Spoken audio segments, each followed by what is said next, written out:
라이브.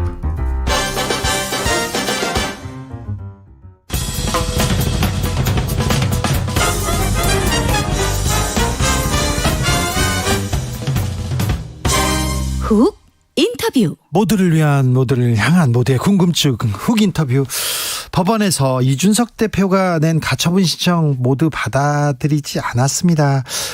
국민의힘 윤리위원회에서는 이준석 대표에게 당원권 정지 1년 추가 징계 결정했습니다. 6개월이 그 전에 있었죠. 그러니까 1년 6개월이 되는 건데요.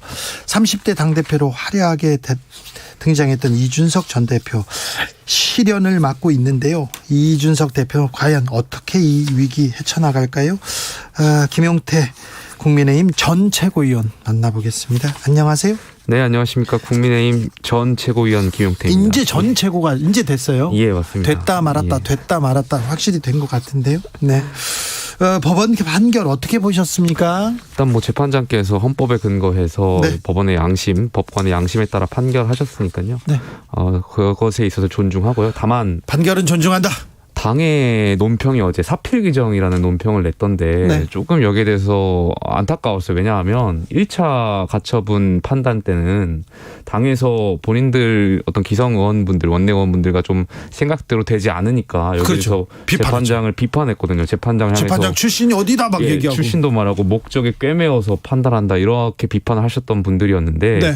당이 이번에는 사필 규정이라는 논평을 낸 것을 보고 좀 안타까웠죠. 판결에 따라서 좀 불만이 있으면 막 이렇게 비판하고 불만이 없으면 뭐 아이고 잘했다 이렇게 이거는 좀 그렇죠. 네. 김용태 네. 최고는 그렇지 않다고 합니다. 까마귀 날자 배가 떨어졌는지 배가 떨어질 때 지금 까마귀가 날았는지는 잘 모르겠습니다만 당 윤리위원회에서 이준석 대표에게 당원권 정지 1년 추가 징계 내렸습니다. 엄청 중징계인데요. 어떻게 보셨어요? 내부 총질이라는 문자가 공개됐을 때를 좀 유추해 봤을 때 사실상 그 윤리위가 징계 배경에 그냥 이준석 대표 그냥 싫다라고 적었더라면 차라리 국민들께서 더 쉽게 납득하고 이해할 수 있지 않았을까에 대한 생각이 있는데요. 지금 윤리위가 내세운 근거, 배경 두 가지 가장 문제가 되는 것이 이제 당론에서 채택한 것을 반해서 가처분을 낸 것이 징계 사유라고 적었는데요. 네. 글쎄요, 여기 대해서 국민들께서 납득하시는 분이 얼마나 되실지 잘 모르겠어요. 좀 억울함이 있으면 법원에 호소할 수 있는 거 그건 아닙니까? 헌법에 권리고요.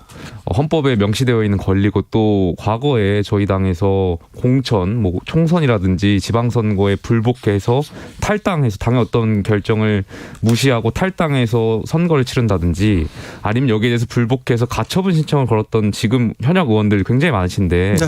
여기에 대해서도 그러면 윤리위가 같은 잣대를 들이댈 수 있느냐. 네.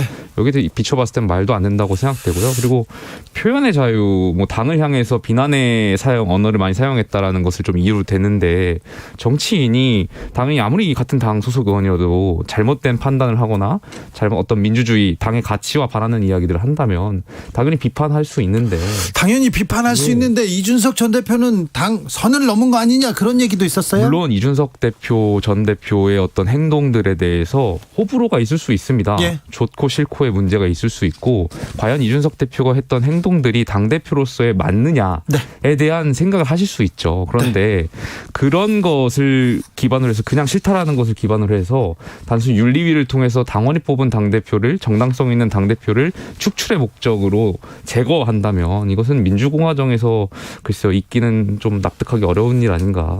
그래서 그런 측면에 있어서 뭐 윤리의 결정은 존중하나 네. 또 존중하지 않는다고 하면 저도 윤리위 회부될 수 있으니까요. 네. 존중하나 이러한 판단이나 이런 것들에 있어서는 좀 매우 아쉽고 국민들께서 판단하시기에 좀 아무래도 정치적인 판단이었다라고 생각하실 것 같습니다. 정치적인 판단이었다 이렇게 볼 것 같다. 네. 이준석 대표 최근에 만난 적 있어요? 어제 가처분 결정이 있고 나서 네. 좀 만났습니다. 그러니까 뭐라고 윤리위 하던가요? 결정 전에 만났습니다. 뭐라고 하던가요?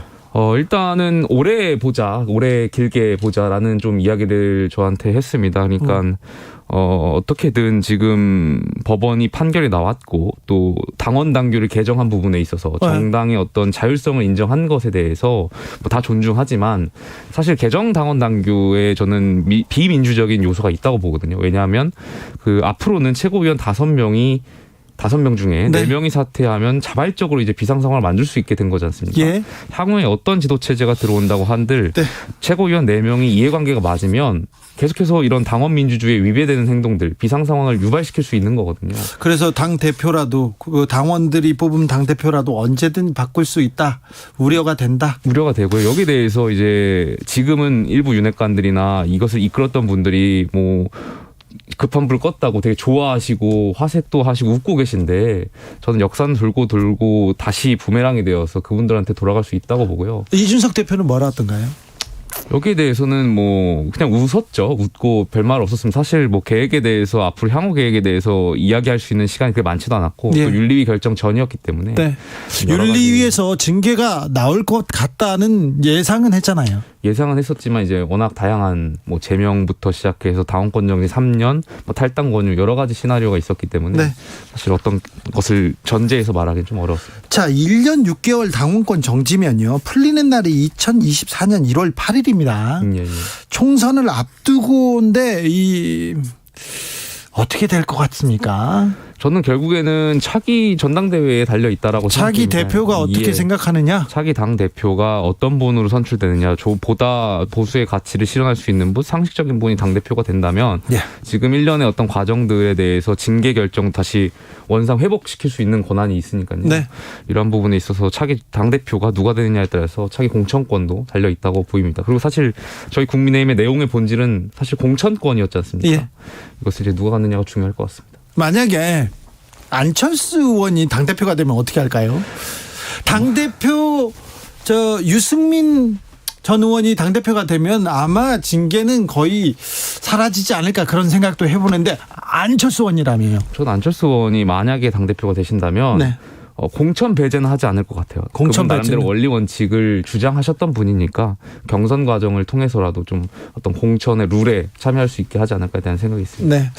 그래도 유승민 전 의원하고 조금 공감대가 형성돼 있지 않습니까? 이준석 전 대표하고 지금 뭐 징계에 대해서도 유승민 전 의원이 계속해서 비판하고 있고 그런데 유승민 전 의원 당대표 나온답니까? 그건 저도 잘 모르겠습니다. 왜냐하면 뭐 당대표 지금 나오면 이준석 대표가 돕는답니까? 그런 얘기도 제가 하진 않았는데 아이 만나서 그런 얘기하지 다른 얘기하는 거 하나만 얘기하고 갔어요.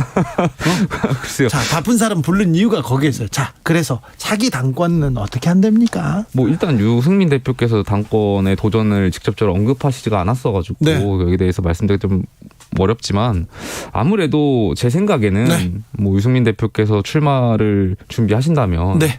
뭐 구도를 봐야겠지만 이준석 대표가 돕지 않을까에 대한 제 개인적인 생각입니다. 그렇죠. 예. 그리고 지금껏 이준석 전 대표가 바깥에서 있다가 그 얘기 했잖아요. 당원 되기 좋은 날 얘기했습니다. 차기 당권 그리고 당원들이 모여서 당을 이끌어야 된다. 그 얘기를 계속 했잖아요. 맞습니다. 이준석 예. 대표가 뒤에 있지만 당권 경쟁에서 역할을 하시겠죠.